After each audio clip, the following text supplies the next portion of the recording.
Hello, everybody. Can everybody hear me all right? Welcome to Founders Live PDX for September 24th. Am I coming through? I'm going to assume everybody can hear me. If people can't hear me, can you please post in the comments that you were having trouble hearing what's going on?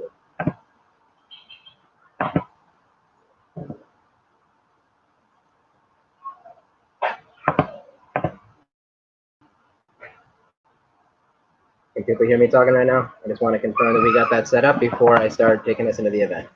Don't see me on the page. Hold up. Okay. All right. Can people hear me now?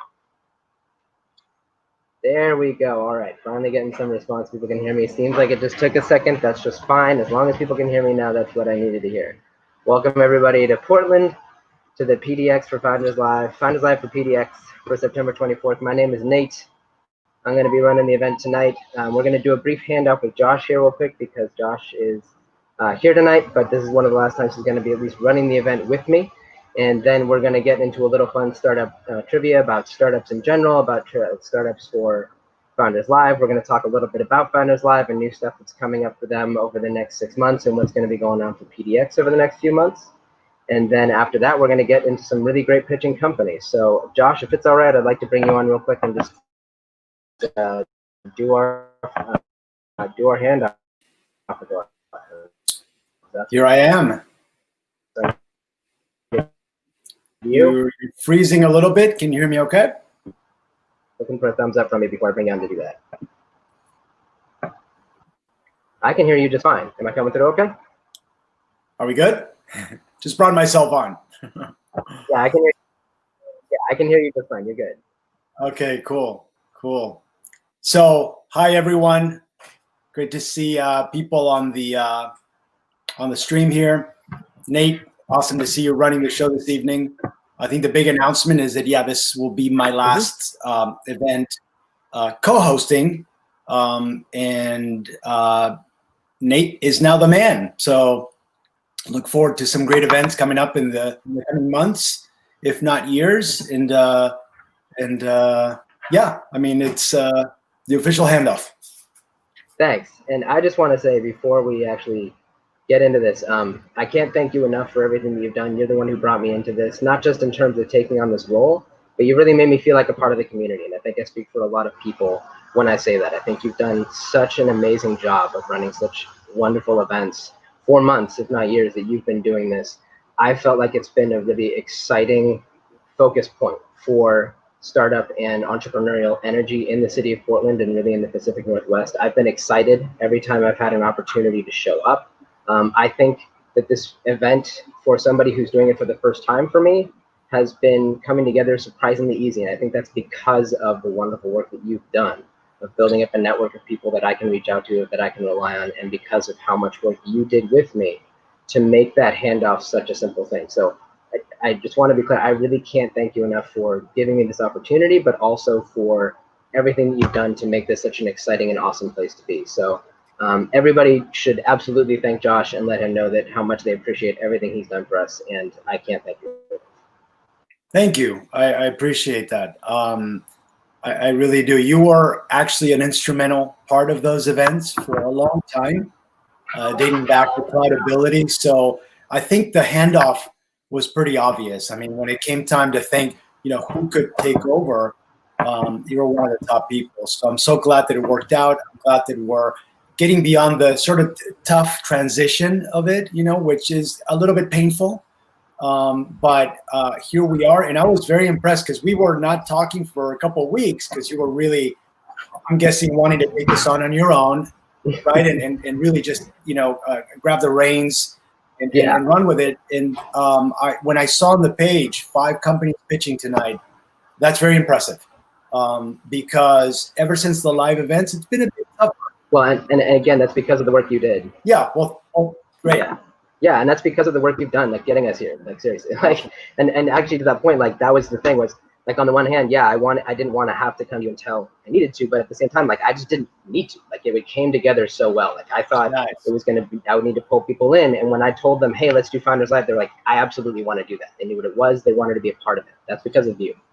So Yeah. Well, thank you. Thank you.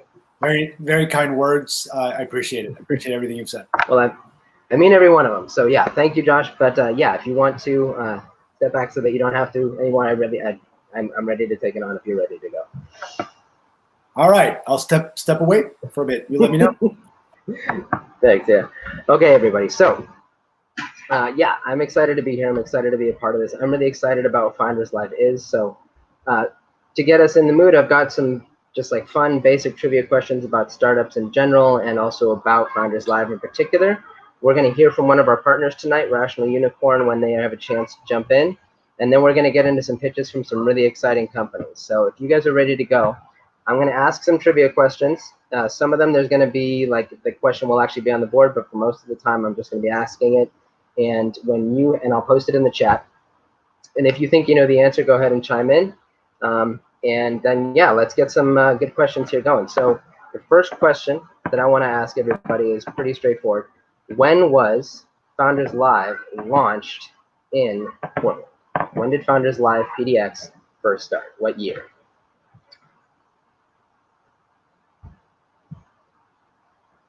Give you about 30 seconds to throw an answer to that question in the chat.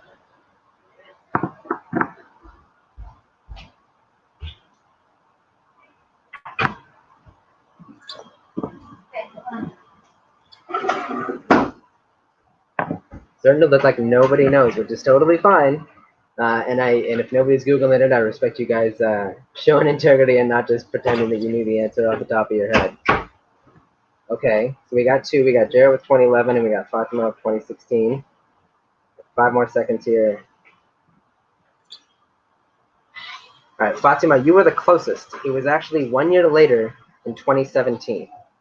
So Founders Live PDX was actually founded in 2017, and it was actually the second city. So Founders Live is now in almost like 50 cities around the world. We've got cities open in like lots of different continents. We've got cities open in Africa. We've got cities in Europe, in Asia. But Portland was the second, the first one being Seattle. So yeah, we are one of the first, and it's really exciting to be in that position. All right. So, second question, similar to that, kind of off that. Since Founders Live has opened in Portland, how many events have we held? And I'm going to give you a few different choices there. We got A, 35, we got B, 22, and we got C of 15. So 35, 22, or 15.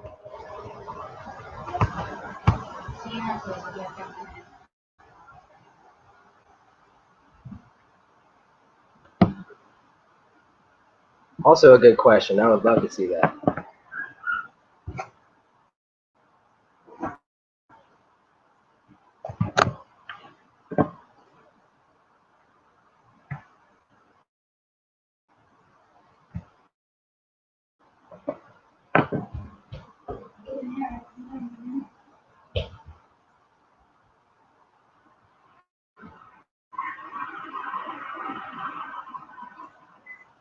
All right, so the answer is we've hosted, exactly, Fatima, we've hosted 22 events since that time. We've had 22 different companies that have come out of Founders Live as winners and gotten their awards. Fatima, you are on it.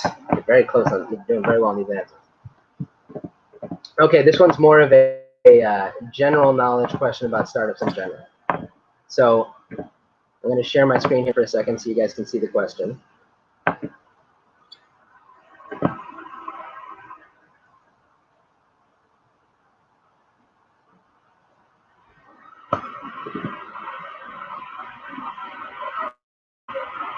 So of these 5 companies that you can see here, Airbnb, Slack, Instagram, Snapchat, and Stripe, which year saw 3 of these companies founded? Airbnb, Slack, Instagram, Snapchat, and Stripe. 3 of those companies were founded in the same year. Which one?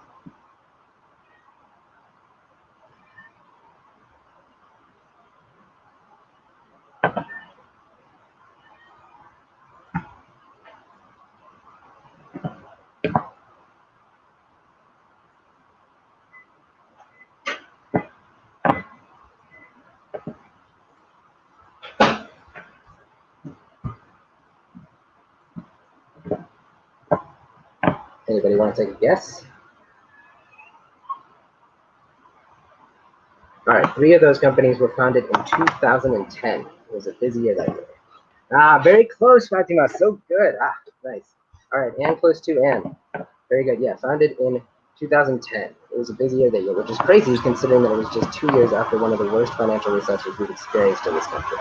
But I also think it highlights something that we are starting to see out of this financial crisis now, which is that not only are we seeing startups continue to survive, we're seeing some startups find ways to even thrive really excellently. So I'm sure you guys can think of some pretty exciting examples of companies that find ways to not just survive, but also pivot into some exciting opportunities. Yep, exactly.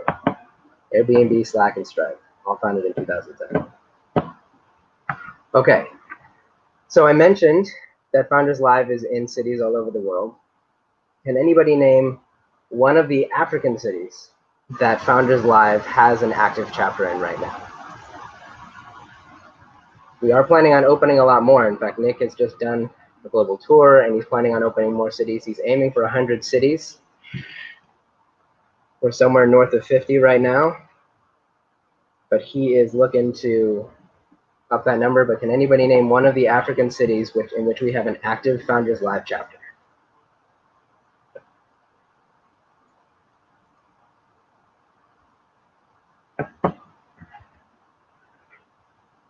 All right, we got Nigeria, Ghana. So, yeah. Anne's got it with a city. Yeah, so that's good. Nigeria and Ghana, yeah, we have active chapters there. So Lagos, Nigeria, definitely, that's one of them.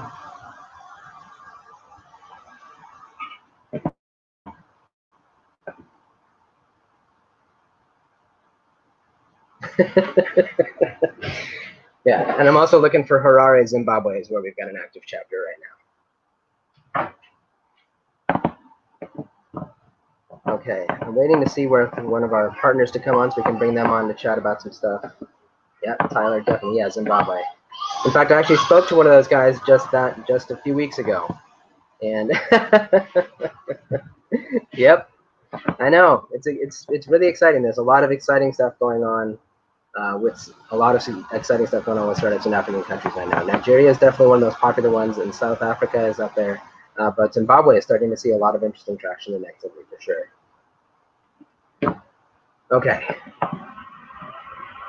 Let's see. I want to make sure that we've got enough time to talk to one of our partners, and then also I want to share a little bit more activity about what Founders Live is heading into in the coming year. So I think it's probably best if we get started on that right now.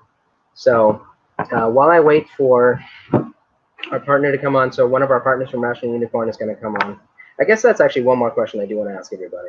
So one of our partners is named Rational Unicorn, and it's a great legal services clinic, legal services firm that offers to help all startups, but particularly Founders Live companies, figure out like the paperwork and the process of helping to manage their business in a responsible way. And they call themselves Rational Unicorn because a unicorn obviously is a term for a tech company or a startup that explodes in value and does amazing things. And I love their name because it's about trying to make businesses be more responsible and be more centered around like actual sustainable business practices and a realistic way of growth. So there's actually a term that came out not too long ago, kind of as a counter to the term of unicorn for a company that's just got this amazing, sensational, incredible value. And it's a term for startups that are actually more centered on being responsible. And it's the name of another animal. And to give you a little bit more of a hint, it's the name of a real animal. Does anybody know what the name of that term is for a type of company that is doing well, but also trying to do good and do it responsibly and sustainably? Now, it's possible, by the way, with the way startup lingo develops and evolves over time, that there is a term out there that I'm not aware of yet. So if anybody's got one, absolutely, Josh, no Googling. Let's try to keep this fair. So it's possible that there's a term out there that I don't know of. All right, we got Rick chiming in with zebra. Anybody else?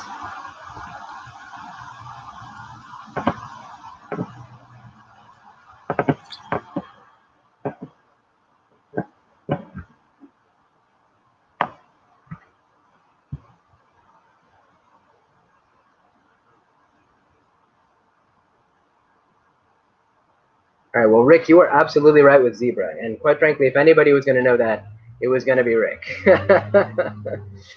Yeah. So, yep, Zebra. It's a term out there. There's actually a whole organization that's centered around trying to get companies to be more responsible and rational, and thinking about their company not just as an engine for growth and financial gain, but as a company that's really trying to make a difference and an impact. Yep, exactly right, Josh. Rick did have to get that one right. He absolutely would. All right, so now I want to spend a little time with you guys to talk about, before we get into the pitching companies, there's a couple things I wanted to update you on about what's going on with Founders Live, not just here in PDX, but also for Founders Live in general, really around the world. So first of all, obviously the first big thing, which we already covered, I'm going to be taking over the management of the events. Apologies if this one is a little rough, but I am going to be working on getting these a little more polished if that's the case. But I'm really excited to be working with you guys. I've been part of the community for a little while now.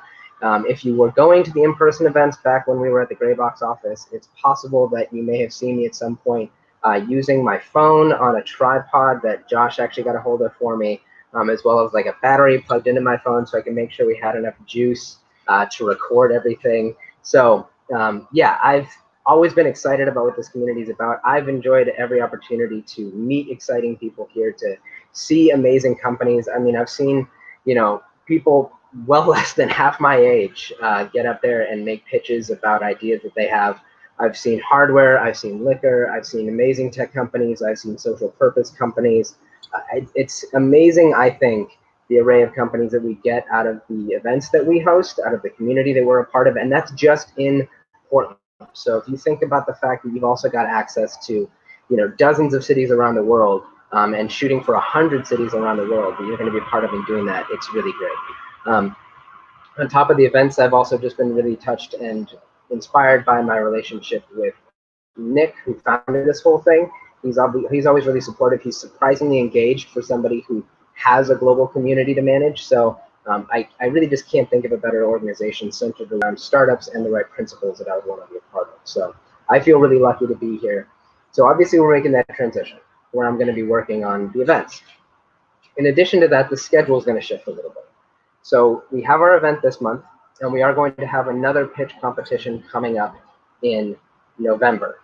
In October, we are not going to have a startup event. And the reason why is because what we are starting to see is something that Nick mentioned at our last event in August, which is Founders Live Primetime. And what's going on with that is we're having these big events that are basically going to be like the best of the best from different places around the world competing against one another in pitch competition. So we had one recently that was the North America pitch competition, and we had our winner out of that. We have another one for Latin America that I actually think happened possibly yesterday.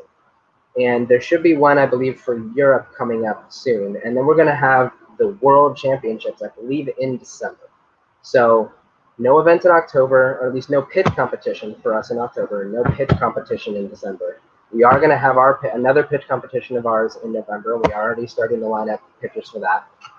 So what that means is, however, that doesn't mean that we're not going to be doing anything during those times. So one of the things we're going to start talking about is other types of events that we can have in order to inspire, inform, engage, and support our Founders Live PDX community. And that's one of the reasons why I'm also very excited to have one of our partners, who I will be bringing on shortly, Michael Jonas at Rational Unicorn, who's going to talk to you both about his organization and somebody that I'm hoping to have help participate in some of those events, as well as previous partners. We're talking to people at Graybox, but we're trying to find other events to do. So in addition to just general engagement or questions or comments, concerns about what you want to see out of Founders Live, I would love to start hearing from people what you would like to start seeing out of Founders Live, or other things that you would think maybe we could do that would be of interest to you. Some of that stuff might already be going on. In some cases, I might just say, you know what, Founders Live Global is already doing that. Here's the best place to find that. But if that's something that we can offer that'll be of particular value here, I would love to start discussing it. On that note, I do also want to let everybody know that one exciting thing that Founders Live Global does offer that I'm not sure everybody knows about is we have a Founders Live Marketplace. Now that marketplace has been organized and put together by Nick.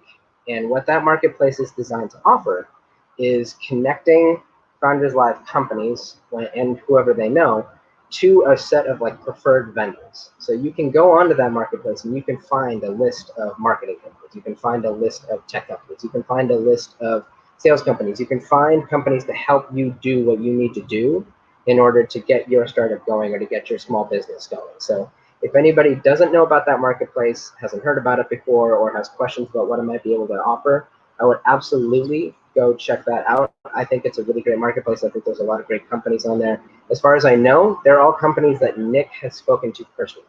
So it's not as though it's a marketplace that anybody can join just by throwing some money on there, and you won't be inundated with a whole bunch of nonsense. It's not related to you. It's a really focused and somewhat curated group. So if you're looking for services, if you're looking for groups you think might be able to help you out, that marketplace can be a really great source of that type of information. And I would recommend that everybody check it out. So on that note, in terms of talking about companies that I'm excited about and believe in and think could actually help people out, I would love to bring one of our partners, our partner from Rational Unicorn, Michael Jonas, on to talk a little bit about his company and why he wanted to participate in Founders Live. So Michael, I'm going to bring you on, and I hope we're not just ambushing you and you're ready to jump in. Yeah. There he is. Nice to see everybody. I hope you're staying safe and well, both physically and mentally. It's a tough time, so remember to breathe and hydrate and all that. I'm happy to be here. I'm the owner and principal attorney of Rational Unicorn Legal Services. We do community business law for everyone in the community. So that means that we help small businesses, nonprofits, and artists and entertainers with pay-as-you-go projects that are transparent, meaning they're going to include calls and emails and related edits in that. So you know exactly from your a la carte menu of what you need and how to budget. There's no, give me $3,000 and we put it in a trust fund. So we work with a lot of starters, founders, you name it, on not just the business component of starting business entities and contracts, but we also do a lot of IP as well, trademarking and copywriting and licensing. So I'm really excited for our continued partnership with Founders Live and seeing our relationship blossom with some of the things that Nate was mentioning, such as legal clinics or trainings, and some of that might even be some crowdsourcing of questions that you have. So we can basically take those questions and get you answers that are applicable to your everyday. That's a big part of what we do, is making sure that the information you have is helping you, demystify all of these organizations and structures and kind of figure out exactly, okay, this is the order of things I need to do this, and these are the answers or the options that I have. But yeah, thank you so much for having me, Nate. I appreciate it, and looking forward. Yeah, absolutely. Looking forward to this evening of Founders Live. So actually, real quick before we jump into it, I would love to hear from you as an example of what you're talking about, if you feel comfortable. What would you say is a question, is a common question that you hear when you're talking to startups, so they're like, I don't know what to do with this, and you feel like you're able to immediately just get them on board? Yeah, there's so many. I mean, one of them is what kind of business entity or structure should I have? So, should I have an LLC? Should I have a corporation? I may have a partner, I may not. I have an investor, but I don't know if they should be a partner. So kind of that structural, that's kind of one question, but a hodgepodge of questions. Another one would be, what kind of contracts do I need? So, not only having a partnership agreement, but maybe you have subcontractors, or maybe you need to have a client service agreement, or you need terms of use and privacy policy, or you're offering services online. What other sort of contractual things or liabilities do you need to know? So yeah, it kind of, there's a lot of different things. And so that's the biggest part of what we do, and what I actually really enjoy doing is, developing relationships with people, learning what they're working on, and then kind of identifying, okay, what do we need to work on here? And how does it relate to your business structure, the IP that you're creating, and then however that IP is going out, so however it's distributed as well. Absolutely. Thank you so much. I think everything you said there is really spot on. I got to say, that question of how to even structure the company, that's a question I've had to struggle with, for sure. Like, because there's tax implications off of that.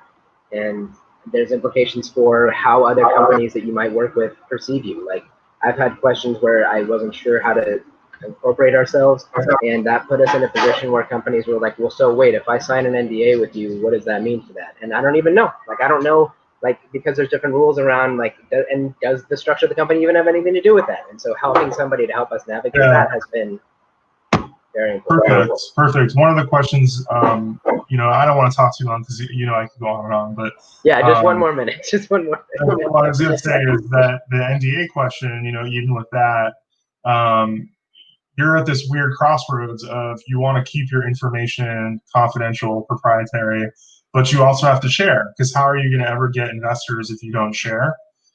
So how do we kind of bridge the gap between the two? How do we share but also protect? So that's a really big conversation that I have with a lot of startup companies, is bridging that gap, making sure that your ideas get out and get out to the right people and that they're protected.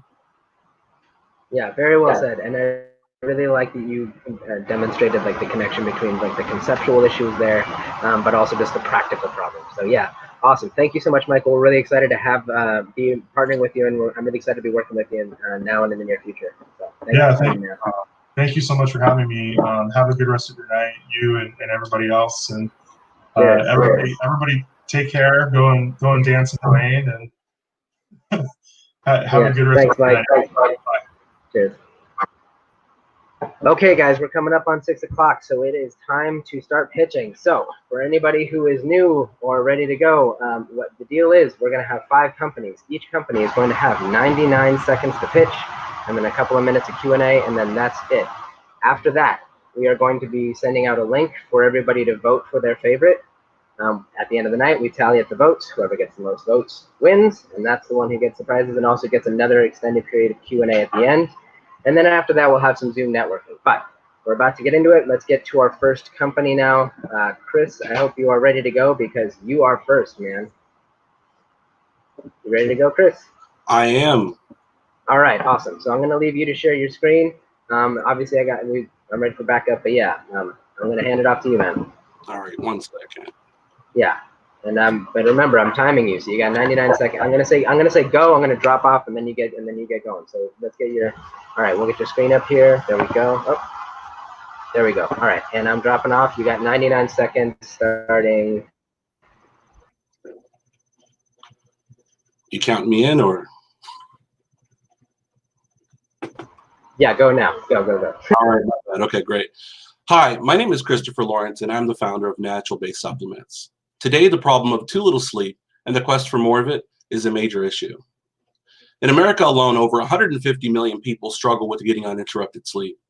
And now, with what we consider to be a new normal, anxiety and stress amplify the troubles of getting a peaceful night's sleep. The market is currently flooded with many variations of sleep aid supplements. Many claim to address sleep issues all in the same way. However, they lack the essential ingredients that the body needs in order to create the perfect balance of euphoria and relaxation. Our product is a natural sleep aid formulated to support restlessness, anxiety, and a racing mind. Crescent is designed out of natural ingredients, essential to support and provide a good night's sleep with no symptoms of withdrawal or rebounding issues of insomnia. Currently, our company makes money by selling directly to the customer, door-to-door street sales. We plan on running advertisements on our website once we achieve mass traffic. Our goal is to sell to wellness centers as well as other retail locations. The global market of the sleep aid industry was worth $68 billion in 2019 and is estimated to grow by 69% by 2025.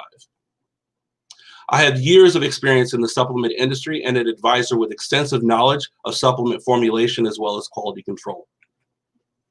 We spend at least a third of our life sleeping, yet many of us do not get enough of it. So improve the quality of your sleep today with Crescent, because remember, it all comes back to peaceful sleep. Thank you. Hey, nailed it, and under time. Well done, Chris. All right, good job, man. Very well done. Nice job. All right, I'm going to keep your slides up here just on the off chance they end up relating to your questions, or I can take them down and we can just focus on you. But all right, we got 2 minutes here, so now's the time for Q&A. Does anybody have any questions for Chris about what they saw and what they would like to hear more about? I'll kick us off. Chris, I think you mentioned that there was like an initial event that kind of spurred you down this path. Did you want to share more about that? Yeah, I had just a close family friend, someone that's close to me that has been struggling with sleep for God knows how long. And the inspiration came from just seeing that I felt like I had a responsibility to that person to solve that problem. And I just wanted to find a way to go about it. And I find the right company. They helped me with the formulation. We sat down, they advised me on different particulars. I did my research, and it came out to be probably the best product that I've ever tried, even myself. Awesome. That's really cool, man. Thank you so much for sharing that. For sure. So what's your plan to like sell these? Are you looking to get in with certain vendors? Are you looking to get into stores? Are you focusing on online? Yeah.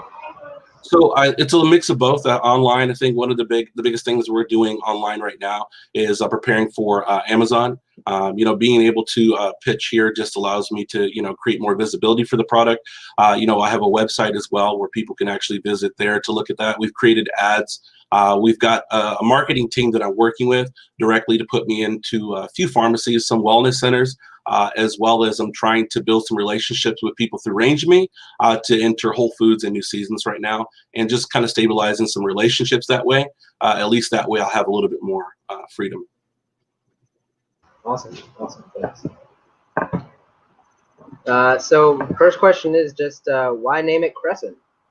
I mean, I think that a lot of products themselves are pretty essential to sleep and related to sleep. So, you got the moon. So I thought it was pretty clear that, sleep. I don't know. Yeah, fair enough. So I guess, so follow-on question to that, and sorry, Josh, I'll get to yours. Have you checked whether your company name has any trademark issues? Actually, I have. I did the research a long time ago. I actually have a trademark on that. We're working on the global trademark for it right now, but the trademark process it's already taken care of.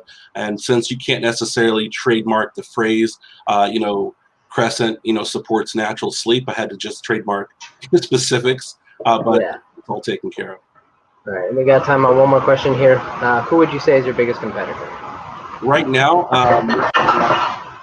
that's my biggest competitor right now, just because they've been in the game a lot longer and they have a lot more of like natural product source. But right now we're putting together what I call a balanced pack that supports sleep as well as like morning boosts, like an energy supplement, but it's all natural, as well as like an actual anxiety supplement that's called Calm. So it's all three products. Okay. Well, thank you, Chris. That was good. We really appreciate it. Everybody give a hand to Chris. And we're getting on to our next pitcher right now. Thank you, Chris.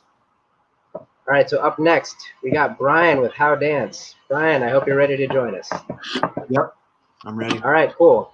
I am putting 99 seconds on the clock. You want me to bring up your slides? You got it. It looks like I got it.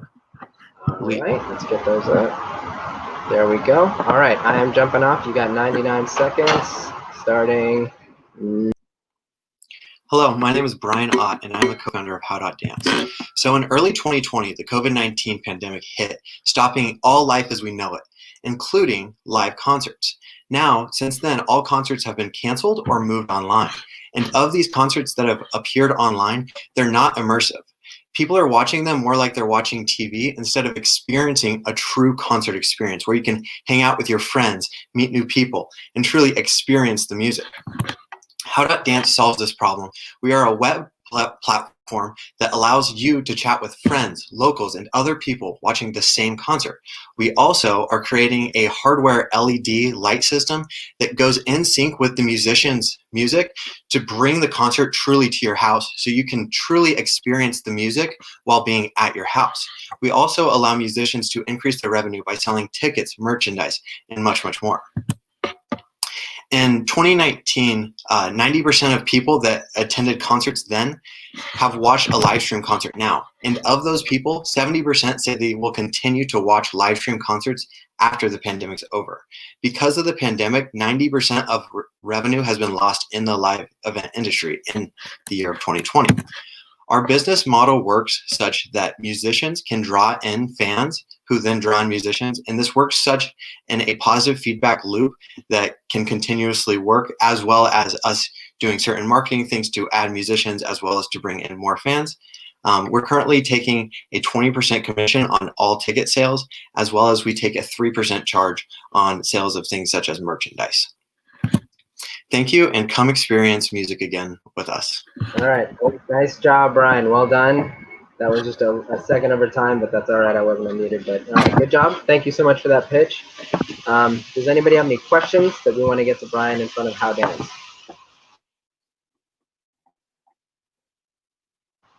Brian, I'd love to start with just what do you see as being your primary revenue generation tool? Yeah, so from our research, it shows that ticket sales will for sure be the main revenue, especially initially, as we're not going to have our light hardware until sometime in what we think will be late Q2 to Q3 2021. And these ticket sales the ticket sales commissions will definitely be the largest, and then coming in second will be the 3% that we'll take from merchandise, and then we'll have smaller ones later on as well. Awesome, thanks, man. All right, so we got a good, I think, fundamental question here. What are you looking to get, or what do you need from the community? What does Founders Life do for you? Yeah, I'd say that the biggest thing that we really need from the community now is we have our development under, and we haven't yet received funding. But really the biggest thing that we need from the community is just connections. The more artists we can get, the more people that love music we can get them onto the site, and really just preach about it once we get it. I think that that's going to be the largest thing to really help us grow and get the word out. Okay, so would you say that one of the big things here? Oh, okay, hold on. I have a question, but I want to focus on questions from other people. So David Katz says, interesting idea. What makes it specific to music concerts rather than other sorts of performance events? Yeah, so we actually think that one day we will expand to other things after we capture the music market. But initially, we're really focusing on music, specifically EDM, because we want to have a specific demographic that's capturable, and fans of EDM music as well as festival music are very passionate about their music and much more likely to hop on online to start watching than fans of, say, comedy and things in those nature. So it made more sense to go in the music direction, especially because the way we see it, the three big things that people really go do and experience are sports, movies, and music. And movies kind of have a play already, and I don't think we're getting into sports. So music really made the most sense for us. Okay. We got a question here from Anne. Given varying technology challenges, how will you assure a quality experience? Technology challenges, I'm not sure what exactly that's referring to. But the best way that what was that? I mean, I would imagine, at least off the top of my head, I'm thinking you've got a lot of different types of devices out there. You've got a lot of different technology setups for people. Like when you've got a concert, it's a much more controlled environment. Whereas if it's somebody trying to set it up in their own house, they're going to have you setting it up for me is going to be a much different setup than me setting it up for myself. If I'm understanding Anne's question correctly, so among other challenges. Yeah, and so the main thing is setting it up for the artist, the same way that you kind of set this up for us today, and setting it up for the artist so that the music can easily be compatible with their device, whether that's a laptop or a desktop itself, and making it, once it's compatible with the musician's devices, it's a lot easier for anyone to go in and plug that on. And then as far as like the hardware goes, same thing, whereas we're kind of trying to have it so that and we have a prototype in the works where the music is kind of the host, and everyone else's that's connected connects that way. Okay, so that's time on QA. But yeah, thank you, Brian. I really appreciate you doing that. Great pitch. I'm excited to see what you do. So yeah, thank you. All right, on to the next. So up next, we got Manny and Garrett from Holotrack. So you guys ready to go? Yeah. Yep. All Let right, me see. cool. I'm gonna share. Let me share. I gotta share screen. Mhm. Oh, the track's pitched. Allow. Can you guys see that? Mhm. Can you see it? Yep. Just 1 second. All right, I'm adding it. All right, I'm jumping off.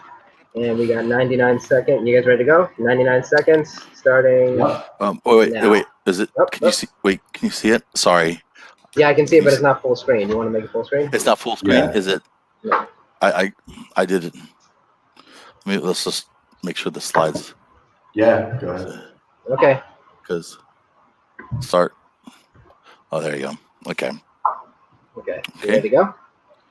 Yep. Well, All right. okay. Go ahead. All right, 99 seconds starting now. Before we discuss HoloTrack this evening, let's meet Kyle Giersdorf. In 2019, he won $3 million playing an esport game called Fortnite, leading him to be named Esports Player of the Year. This had a larger payout than any single player tournament prize, including big names such as Wimbledon, the Masters, and Tour de France. And this is why esports is a big deal.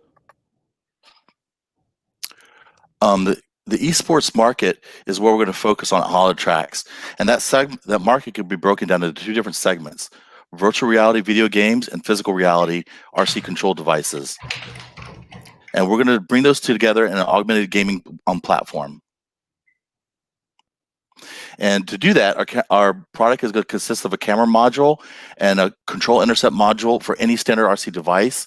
And then we're going to provide a gaming platform software as well as a location tracking mat. And then AR gaming development kit is in our roadmap, as well as a competition solution system.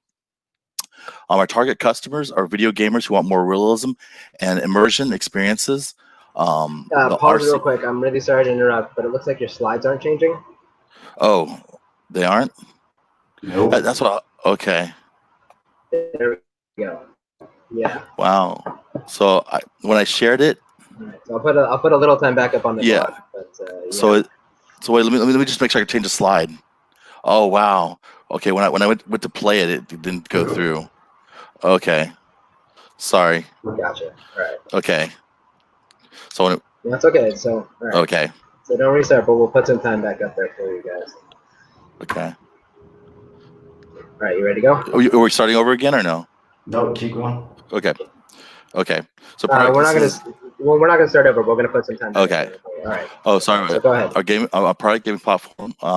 Target customers, video game enthusiasts, RC enthusiasts, as well as individual gamers or gamers that like to do both RCs as well as video games. Our revenue streams include hardware and software product sales and a secure game currency, also utilizing an augmented reality gaming competition certification program. I am Garrett Hornby, co-founder and software architect, studied at LSU and UNO. My name is Manuel Miro. I'm a hardware architect, and I studied at North Carolina State University and Florida Tech. We are HoloTracks. We are HoloTracks.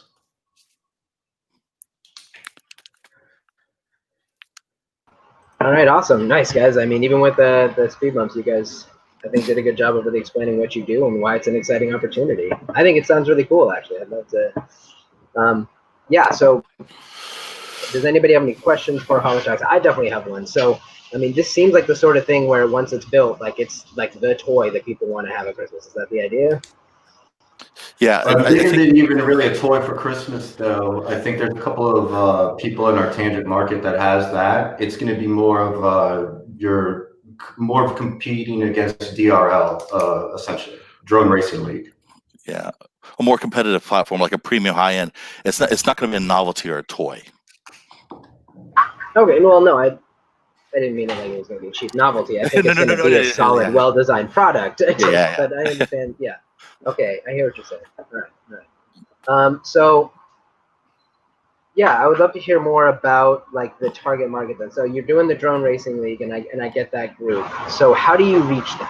So is it just getting involved in the communities that they're a part of? Is there like a certain?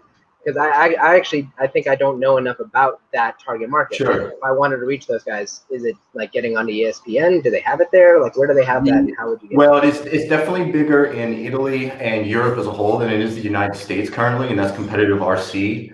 But we were going to mix that with their traditional esports, which is now going to the Drone Racing League on the hardware side, as well as Fortnite and other pure video game esports, and combining those into the augmented reality esports league, and hopefully bringing those two markets together. And so then that would be your RC venues, such as here at PDX. You got your PDX RC Underground, where we've been concentrating a lot of our research as far as the RC competition leagues. And in multiple other states, in big cities, you have similar venues. Okay, awesome. So I'm looking to get questions from the community, but in the meantime, so what is the next milestone for you guys? What are you looking to do next? Is it getting a prototype? Is it getting a more advanced prototype up, or what? So the prototype we're shooting for at the end of November. You can see us pitch again. We'll be at Tech Fest Northwest in December 3rd here, and we'll pitch their live event called Pitch Fest Northwest. That'll be on December 3rd, which we hope to. We're shooting to have a prototype done by mid-November. Okay, I think we got a little time for maybe a little more question. What are you looking to get from the Founders Live community? Kind of as How Dance said, connections, more ingrained in the community as a whole, especially here in Portland, because we will be a Portland-based startup, and really just the community support at the moment. Awesome. Okay, well, thank you guys. That was a great pitch. I'm really excited to see more about it. Thank you. All right. All right, up next, we got Prince coming on with Nombolo. Prince, you ready to go? Yeah. I am. Awesome. All right, man. Is my screen There sharing? we go. All right. It is. I see it. It's up. I'm jumping off. I'm going to set the timer. We got 99 seconds starting now.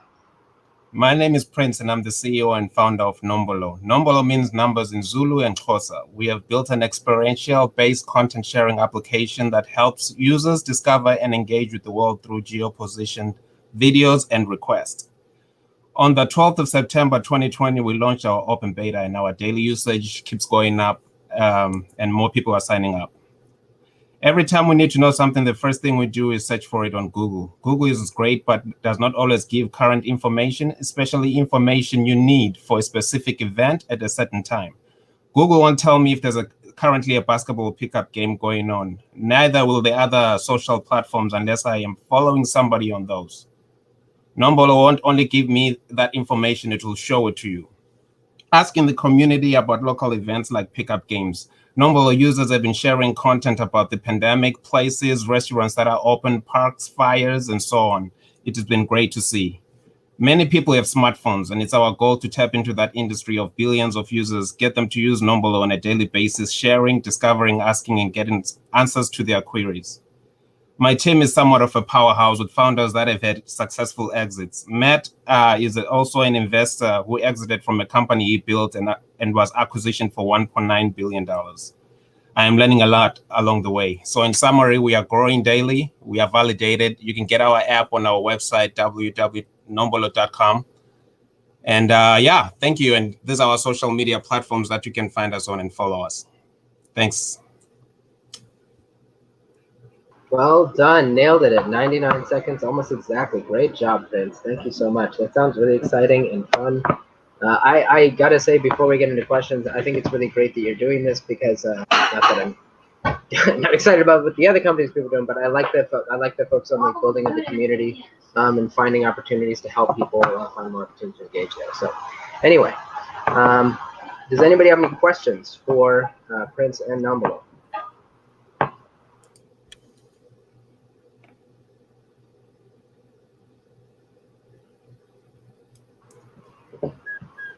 So everybody's a little slow on the typing tonight. That's okay. Doesn't mean that there's not some good stuff going on. I'd love to start us off just with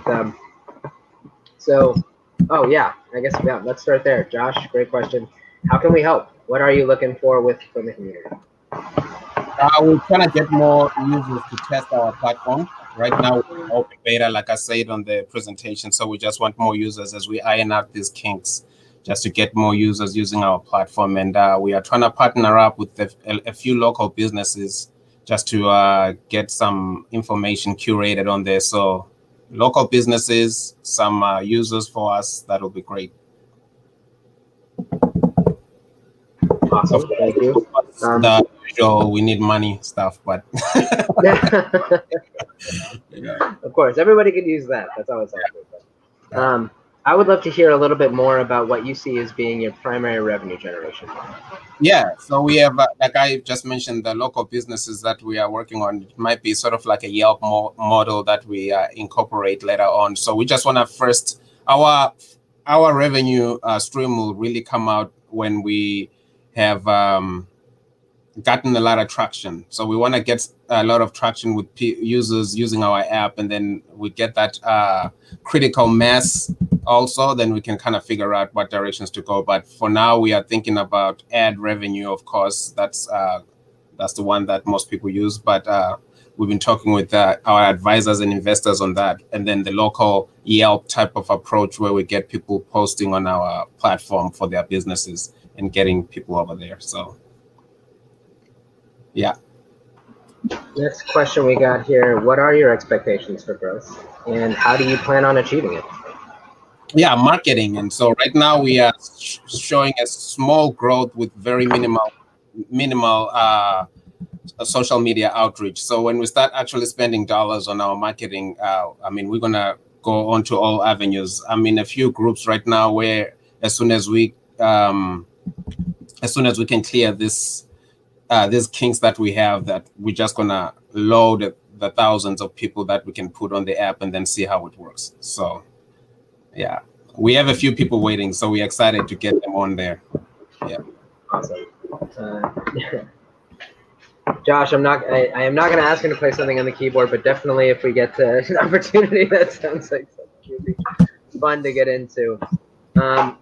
So I think Josh asked in jest like how much money you might be looking for, but that does actually raise a question. Oh, actually, let's go with this to start with them. So how does the community keep users up to date on events? We're going to have to see our last question. Could you say that? What was the question? Sorry, so how does the community, does the community, rather, I misunderstood the question myself. Does the community keep users up to date with events? Yes. Yeah, the community, and yeah, this is a community-based app. So everybody that's using it on there will be updating, including businesses. So we have, as right now, I'll give a quick use case scenario. We are using the basketball courts, wireless basketball. So every time people are going to play basketball, they will update each other. They'll let people know, somebody will set a question, and then the first person that gets their answers, and then people get to see that video, and then they decide to go at that point because of that one video. And so in the future, we're going to be having people vote. There's a lot of updates coming, but right now it's based on the community, yes. Awesome. Okay, thank you. There are other questions, but we do need to get on to our next pitcher. So Prince, thank you so much. That was really awesome. It was good to see you, man. Thank you. All right. Raji, I'm going to try to bring you on. Are we? I can definitely share your slides if we're still having the video issue. I just want to be sure we're still going to be able to hear you. Yeah, can you hear me okay? Yeah, I can hear you just fine. Okay, so yeah, we can get your slides up here. It looks like that's working okay, even if you're flickering a bit. So yeah, maybe if we just disable your camera, but we can still hear you, and then you can still do your slides. Okay. Can you do that, or do you want me to do that? It looks like you're going to have to be the one to. Yeah, I can still hear you. Okay, perfect. Okay, great. Then I'm going to jump off. You have 99 seconds starting now. Hi, everyone. I'm Raji Bhaskaran. I'm here to pitch Scorched Ice. A gold rush is underway in applying IoT and analytics to digitize sports, and we already saw someone else who is interested in the space. Particularly, hockey is an underserved and very lucrative white space. If you don't believe that sentence, here are some comparisons. Venture funding has been going and growing very strong over the last few years into the space. In particular, the hockey market is very large and relatively affluent and underserved. Conservatively, using only registered hockey users in US, Canada, and the rest of the world, the annual spend on equipment and training alone is of the order of $3.3 billion. That's B with a big one. Scotch Dice was born with the purpose to serve this market, be a gatekeeper as well as a provider of all things hockey related for data, insight for players, coaches, agents, and fans. We are experienced entrepreneurs, and if you're a hockey fan, you might recognize some of the faces on the right, and very privileged to say that we are advised by some of the leading who's who in the hockey field. We are still in partial stealth mode, and today Founders Live get to see a little bit of us. We are a distributed team. And okay, that's 99 seconds. Okay. Done. All right, thank you so much. That was awesome. I'm excited. Okay, so, and we got a great first question right here. What's the story behind the name, Scorched Ice? The story behind the name is, if I can scroll back, we build an index that is a universal index that encompasses all things hockey. And so Scorched Ice is born out of this index. And of course, we kind of measure how well you scorch the ice as you skate. Sure. No, that's awesome. That's awesome. Okay, cool. How long have you guys been working on this? We've been working on this. This was founded in 2018, and we've been working on this stealth mode since then, late 2018. I joined the team later. Okay, gotcha. All right. Question here: how did you happen to enter this space? I'm a long-time sensors and IoT person, and I have seen a lot of technologies that get born without a need or without real clear understanding of the market. And the CEO and I have known each other for more than 10 years as the industry co-conspirators. And when I learned the story about how this is a company built on addressing a market and with relationships that are unbeatable and with a team that is world class, I decided to join the journey. Awesome. So, what do you see as being the next step for Scorched Ice? Like, what do you see as being the next milestone? Yeah. So the end of the year, we will be coming out of full stealth mode and raising a next round. So if you're an investor or if you are if you're in the sports space in any form or shape and would like to understand how we could potentially partner, I'm looking for more community. This is by design a distributed team, so talent anywhere and everywhere as we grow is also something that we are interested in. So yes, dollar, talent, partnerships. Okay. I think we got time for one more question. I'm going to give people a second to see if there's any more questions from the community today, because I definitely have one if people don't. I really apologize. I don't know what happened to my camera now. It's okay. It happens. It didn't stop your deck from being all right, and you did a good job of talking us through it. So I guess I would want to know. I would want to hear what's something that you wish more people asked you about with this company that you wish you had more of an opportunity to talk about. That's a good question. I think the wish people usually ask me why this was not done before. So I kind of switched the question a little bit. Not what I wish people would ask for.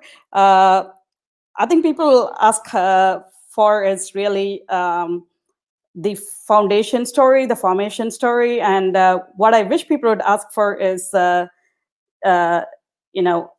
this relates to other sports, technology stories, and I would say, the answer is that if you're trying to bring a hardware plus AI technology together, you really need to think end user first. So it's not a one size fit all, and that's what's different about us is that we cannot just take some solution that's built for soccer and plug it in. Yeah, it doesn't work like that.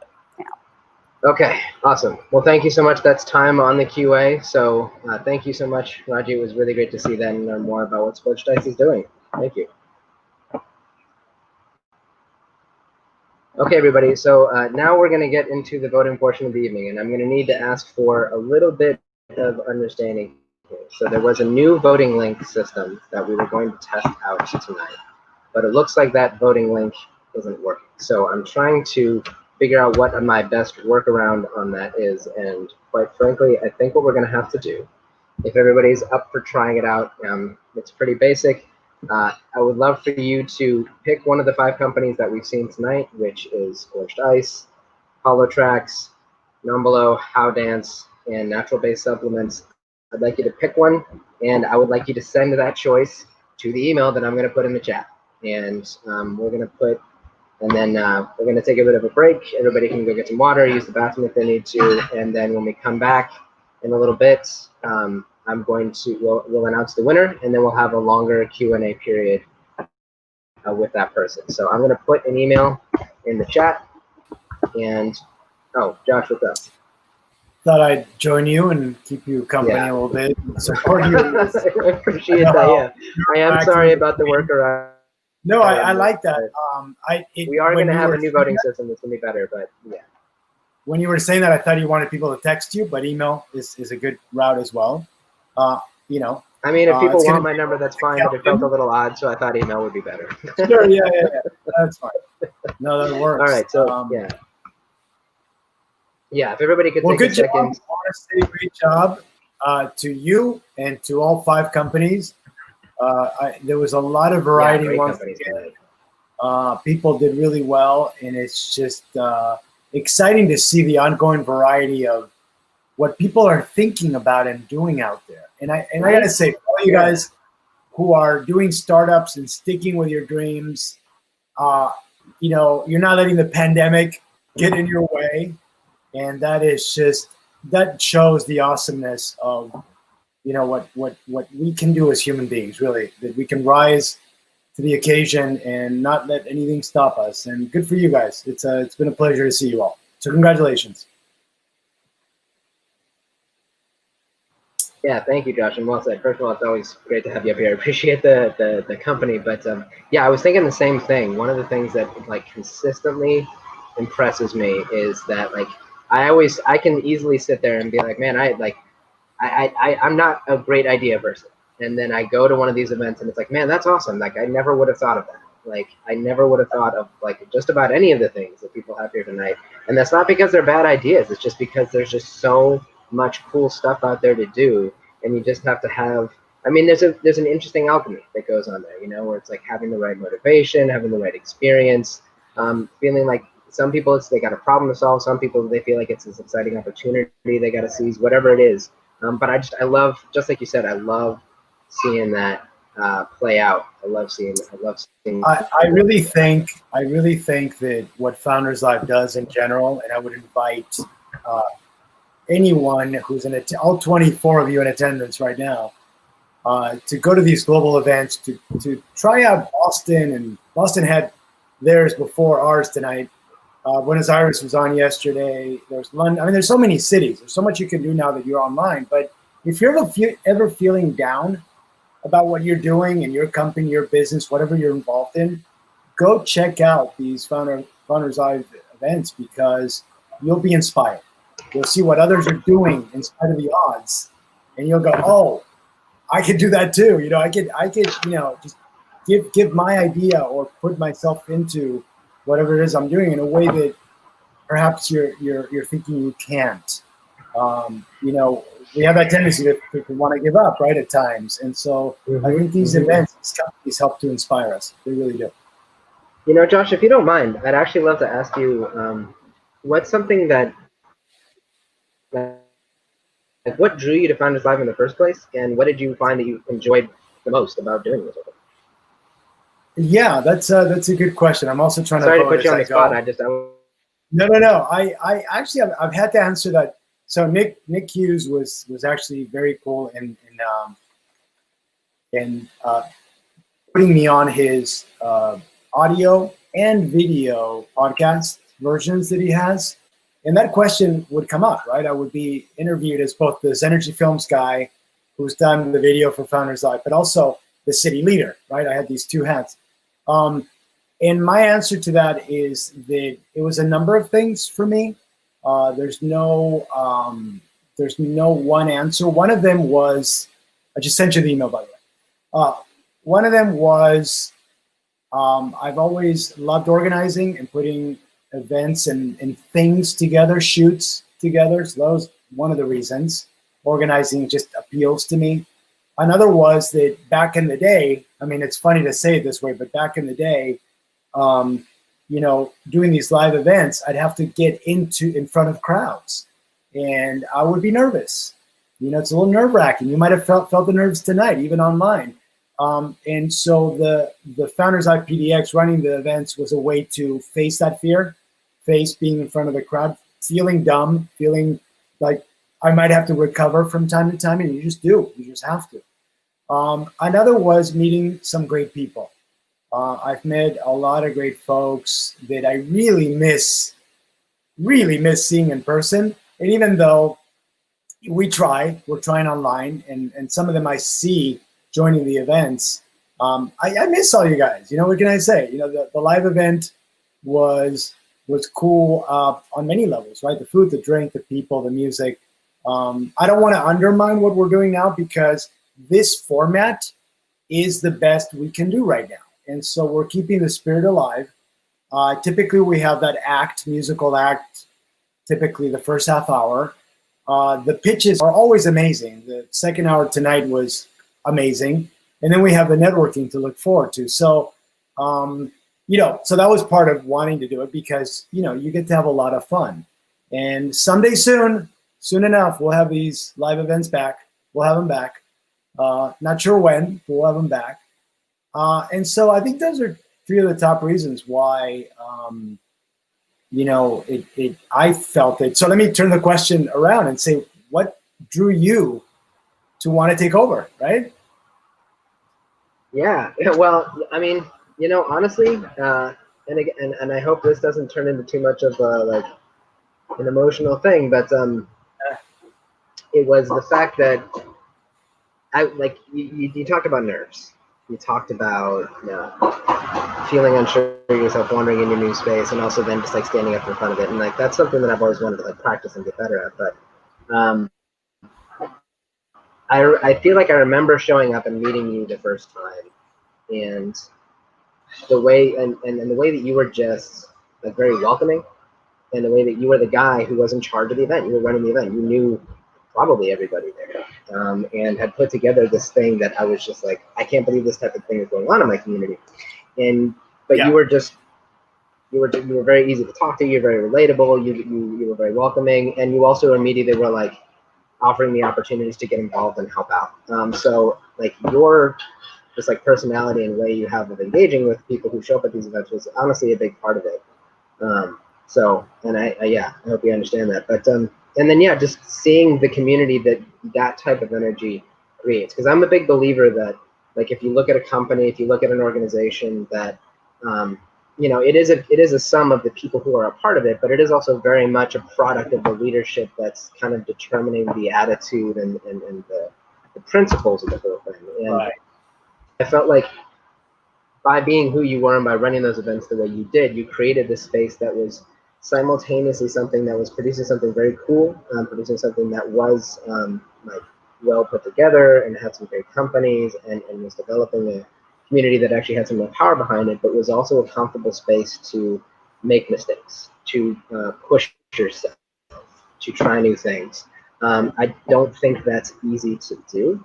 I think that's something that it's very hard to walk that line, and but I love it when I find it. I love it when I find a space where I feel like I can, because I feel like, I mean, honestly, I mean, not to be cheesy, but I feel like that's what startups and entrepreneurship is all about. Like, it's about putting yourself in new situations, trying out new things, meeting new people, and then when things work out, great. And when they don't, then you try to find the next opportunity for you to do even better or find a better fit for yourself. And I felt like this was a place that I could do all of those things. So yeah, I'd say that. Super cool. Yeah. Well, I think tonight it's going really well. And so, you know, it puts a smile on my face, right? Because you don't want to hand this off and kind of go, you know, I mean, this was my baby for 2.5 years. I mean, honestly. And so the next person had to be the right person, had to do it right. And just to see the event tonight unfold and your energy and the pitching companies. I'm excited to see who wins, and more than that, not to undermine the winner tonight, but to see how these events go moving forward. Because again, if there's anything we need now, it's this kind of community, people coming together the best they can during these difficult times. Because frankly, there's no other way to do it, right? And we need each other. And these startups need the audience that's joined this evening to support, and we need them for inspiration and for progress. So let's keep it up, you know? Yeah, no, well said. And I honestly think I like what you're saying about the focus on the virtual events, because again, it is a pivot that we've made, and I think we've made it well. It has had its challenges, but I think it's working out. And like you said, it is a product of what we're dealing with right now. Honestly, one of the things I kind of like about it, though, is that I feel like it's made the other cities, the other Founders Live cities, seem less distant. Like before, the only way I could watch what was going on in London is by getting on whatever they were streaming. And now, since we're all streaming everything, London doesn't seem so far away, and I can see what they're doing over there, or like finding out what's going on. And what's cool is the winner tonight. I don't know the exact structure of the global events, but the winner tonight will have an opportunity to compete in North America against others in the future, or at least have a shot at that. And so that's kind of cool, because before that was out of reach. You know, you could say that was not as easy to pull together, but now you've got continents competing. And so I would urge anybody who's online right now to check out these global events. Because it's fun for everybody involved. It's really cool. Yeah, great. I guess I want to give like another minute or so to voting, but one question I'd love to ask is, so when I joined, one of the things, in addition to being excited about what we've got here, I'm also excited for things where I think it can go and the things I think it can do. So, for example, when we talk about being more connected to what's going on in more cities, I feel like there might be some cool opportunities to learn more about, like, okay, great, whoever wins tonight, maybe they've also discovered that they've got an opportunity in Europe that they didn't realize they had before. So I would love to hear from you, and I'm sure you thought about this, like what's something that you thought about doing with Founders Live you would like to see take shape, or at least you would like to see considered? So I would like, that's a good question. I would like folks at all these events to get on founderslive.com. We used to have you guys get on to get an account so you could vote. Not so these days. It's structured a little differently. You'd have to get either a basic or a more premium membership these days, but it has always been a thriving community. It's been a community that in my mind has had the potential to be huge. And so I would say, get on there, you know, take your idea, take your needs, your questions, get online, get on founderslive.com, become part of that community. Because it's thousands of people now, tens of thousands that are signed up. They could be a great support system, so that, as Nick says, and I think he talks about it in the video that we produced earlier this year, he talks about, you know, Founders Live lets you connect with people anywhere, right? These events now online let you connect with people anywhere. Just attend an African event. And suddenly you might get financing from somebody in a different country, or a partner, or a key team member in another country, or a great idea or input. So use the global nature of Founders Live to your advantage. It's there. The potential is there. We just have to tap into it.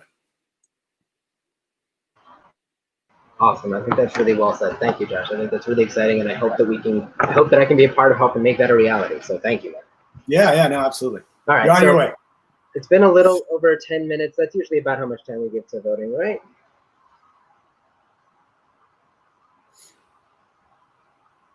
Josh, usually we give like about 10, 15 minutes to voting. Oh, I'm sorry. Yeah, I think this is about the time. I mean, I could maybe chat for a little bit, say a few things while you count. I don't know if you need the time to count. Oh, no, I mean, I've got the votes. I've been keeping track of them while we've been talking. Not that I haven't been listening, but I've been keeping track of them while we've been talking. So, oh wait, we got some more people coming in now. I guess people all of a sudden realize that they actually needed to send me an email. Yeah. So hold on one second. I've got a few more to throw in there. One more second. All right. I guess we'll give like one more minute. All right. I'll ask you one more question.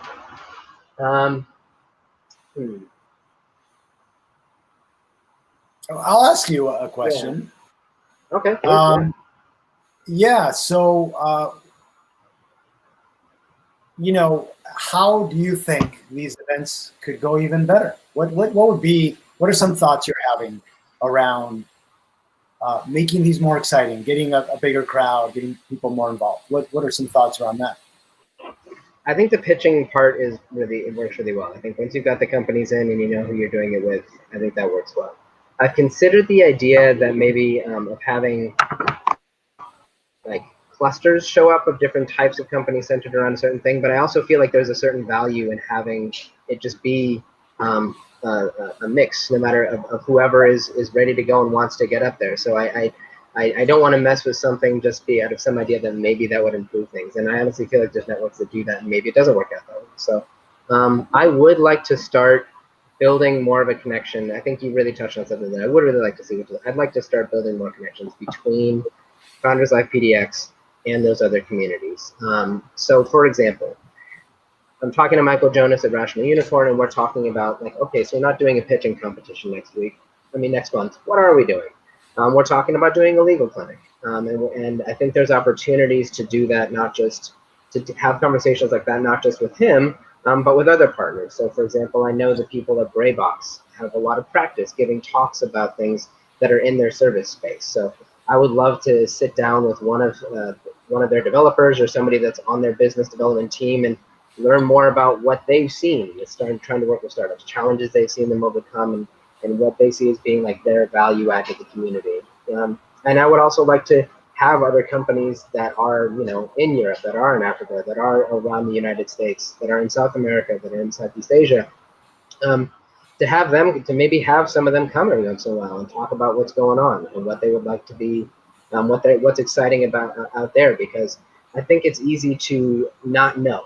I think it's really easy to lose track of that, and I think we've got a really, exactly like you said, I think we've got a really exciting opportunity. So to help to start building stronger ties. So that's something I'd like to. What you're making me think of, Nate, and I always want to know what people think, and this may be a poll to send out to the database of all of these people that are registered with Founders Life PDX. Is maybe that half, maybe folks would prefer. I mean, I've loved the music in the first half hour, but maybe there could be some kind of workshop or interview with an expert takes place in the half hour, because that's a kind of a half hour to use any way that people want, right? And it doesn't have to be straight up entertainment, comedy, or anything. It could be something that's of value. I mean, in the end, I think it should be of some value to the community. So maybe that's how to spend the first half hour. Maybe featuring Michael answering questions, or you said, a software developer or somebody from Graybox. I don't know. It's an idea, and ultimately, it's whatever the crowd wants. Right? Yeah. Exactly. Yeah, exactly. The whole goal is to do things that are of value. It's not going to be some project where it's just like, this is what I think these startups should be learning about. Like, we want to and I think Michael knows that, for example. Like, he knows that if he's going to be answering legal questions, he wants to be answering legal questions that startups are going to say, that's exactly what I needed to know. Thank you. That helps me get started over there. So, yeah. Now, right. having I think we are the first two, we had fantastic musical acts, so I would not discount how great those were for just pure entertainment. Of course. But brainstorming on possibilities. Of course, yeah. And I definitely would not want to get away from the idea that, no musicians never again. Like, they're great. I would love that. And we've also considered other entertainment options as well, like maybe having a comedian, maybe having, there's other ideas out there. So I think we're about ready to close down voting now. It's been about 15 minutes, maybe a little bit more. Not really seeing too many more emails come in, so I'll give you about 10 seconds here if you haven't sent one yet. Okay, I'm going to call it. The winner is natural-based supplements. All right. So, Chris, are you there? Oh, sorry. I turned my camera on. Yeah, I saw that. As soon as I said you were the winner. I was like, I don't want to. Thank you. Yeah. You don't get to hear it or see it, but congratulations, man. Yeah, seriously. I mean, yeah. Great job to all our founders, Petrus tonight. But yeah, Chris, you got the most votes. Congratulations. So What we have now then, in addition to you getting the winners prizes, in addition to the participants prizes, is we'd love to hear more about, this is an additional Q&A. We'd love to hear if there's more that you wanted to talk about in terms of your company, about where you want to go, what you want to do next, how you want to get there. And if there are any additional questions that other people have that they want to throw up in the chat, like, this is the time to do it. We got some extra time. Sure. Yeah, I think what I feel like what I want to do next, and I think that, I think people spoke to what they wanted from the community. Networking connections are everything. Getting a chance to know people. I always tell people that, what you don't know, and what you don't know, the next person does.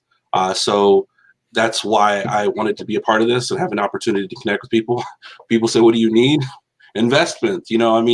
I've done as much as I can up until this point. I always like to show people, it's an actual tangible product.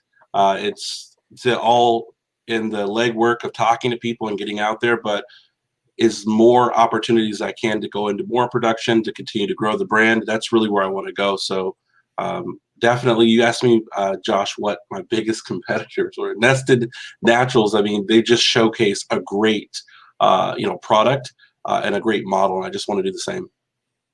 Yeah. So more specifically, when you say people, meet people, is it investors necessarily, or who are your top 3 types that you would love to meet? So one, for sure, investors. Second to that, people who actually have issues with struggling with sleep themselves, because investors are great, but we're not going to sell anything without people buying the product. And then also just people that I feel like that can connect with me, that would help me on the marketing side, because I think I do great, but then also as a startup, sometimes marketing costs are unattainable.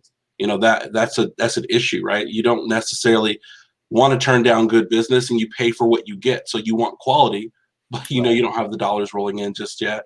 And you need to be able to bank on, someone that sees the strategic plan of your business. Gotcha. So it's a marketing plan, website development. Like, what are thoughts around marketing? Because I want people to hear specifics. So, they might go chime in, So as far as like marketing plan right now, ads are huge. As far as, that's what we're doing. I think the biggest thing that, like I said before, the biggest thing that's going to push me out there in the biggest way is funding through a platform like Amazon, because there's so many eyeballs on Amazon. But that can't be the only thing. I have a couple of people that I've hired part-time to go door to door, because that's helped me do that. We're available nationwide because we ship through the UPS, the United States Postal Service. But as far as any other like marketing avenues, I'm unfamiliar to what I need. So that's really just why, I don't have the best way to describe that. Right. Gotcha. Have you been to foundershive.com? Have you actually gotten on there? I actually know someone who referred me to this and told me how great it would be an opportunity to go and do it. And I browsed through it. I spent a lot of time working the business as well as working a regular job. And I'm very busy, so I didn't get a chance to look through everything. There might be some resources there. Sure. I would love to ask a question for Chris. As you've been putting this together, what would you say is like an unexpected challenge you had that you either overcame or are still trying to figure out how to overcome?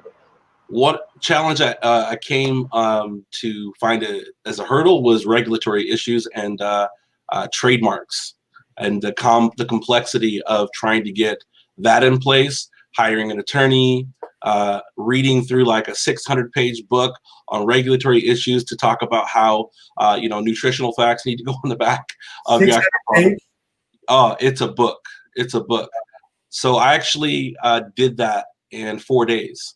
So I got off of work and I went home and I read and tried to figure out everything. And I did the conceptual idea to reality over a weekend. Did you think you would win tonight?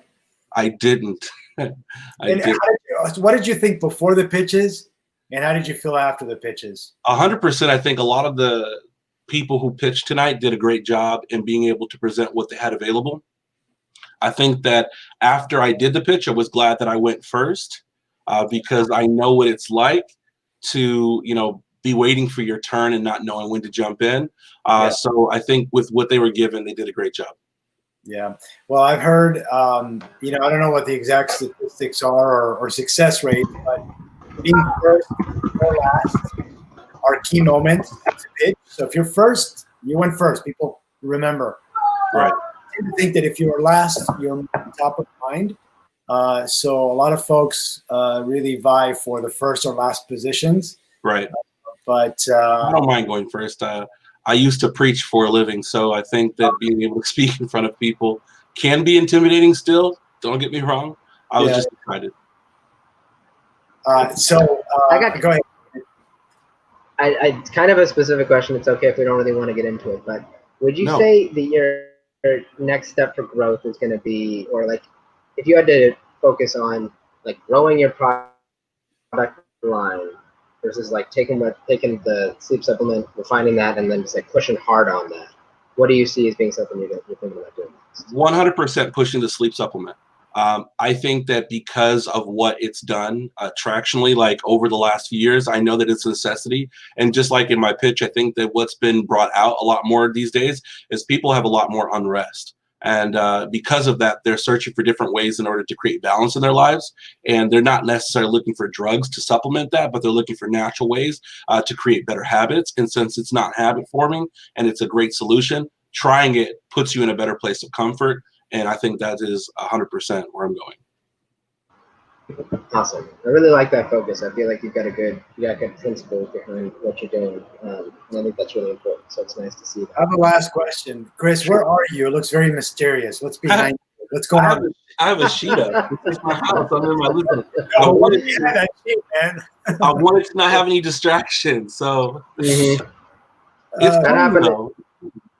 That happened to me once. I was doing an interview in the garage, and I literally just threw some curtains up behind me, so you had no idea where I was. But yeah, exactly. It's a struggle, man. These days to guess where somebody is, like people think I'm in a sauna or something. I'm not in a sauna. Okay, this is a finished basement, but anyway. Oh, we got one more question actually directly for you, Chris. Do you think word of mouth is also a good way to get your product out there? It is. I think that it's extremely crucial to have a good product and something that people speak positively about. I mean, I think the downside is sometimes people don't agree with what you're doing or don't like it as much as the next thing, so it can definitely play against you. But it's a numbers game, right? So you want to get in front of as many people as possible, take some good stats and statistics. So that's why I didn't directly just sell everything first. I took the first 100 bottles that I pulled off the manufacturing line, and I broke them down into individual bottles for a week samples, and I gave them away. I would even drive up to the gas station and ask questions to people that were in cars if they have trouble with sleeping, and I would just give them my card and my product. So that way they're looking for it and they want it. I would give it to people when I would go to church or wherever. So I gave out, I think, a little close to 100 bottles, probably 150 bottles of just broken down samples. So, Chris, when you ask that question, out of 10 people, how many say yes, I have sleeping? About 8 people at least. 8. Wow, that's awesome. All right. It's a high rate of people that are like, it's really unfortunate, isn't it? I mean, it's just sad, but it's so true. And you know, one lady told me that she struggled with sleep so bad that she had taken something, and at noon is when she realized she was at work. So she said that after she took my product, she couldn't thank me enough for the comfort of driving to work safely. Yeah, wow. That says a lot. It does. Yeah. Well, congratulations. Yeah. Thanks, man. Really well done. Really good to see you. Congratulations on the win. Congratulations to everybody. Really good jobs tonight. We are going to get into the networking portion of the evening now, so I'm going to post a link in the chat to a Zoom meeting that if anybody wants to jump in, we're going to be hanging out. We're going to be relaxing. We're going to be chatting. We're going to be building some good relationships. So yeah, hope to see you guys in there. And otherwise, we're going to end this stream. Josh, thank you so much again for this opportunity and for being here. And Chris, thank you. So very well done. See you on the Zoom. Thank you. Yeah, see you guys on the Zoom. I'm putting that in the chat right now. So anybody who got an attendance invite should have gotten the link to this as well. And yeah, hope to see you guys in there. So we're going to show that. The issue is thank you. You can put it in the description. Right, and then I'm going to end the broadcast. So that you can copy paste it or link straight to it. Yeah, that would help a lot. Yeah. Okay, so toss it in the event description. I can do that.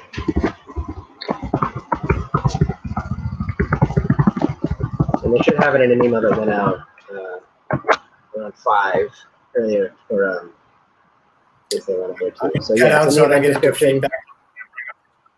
Yeah, all right. But I'm going to end the broadcast, and I'll see you guys in there. Signing Thank you. off. See you guys soon. You're coming over to Zoom. Yep. See you there, guys.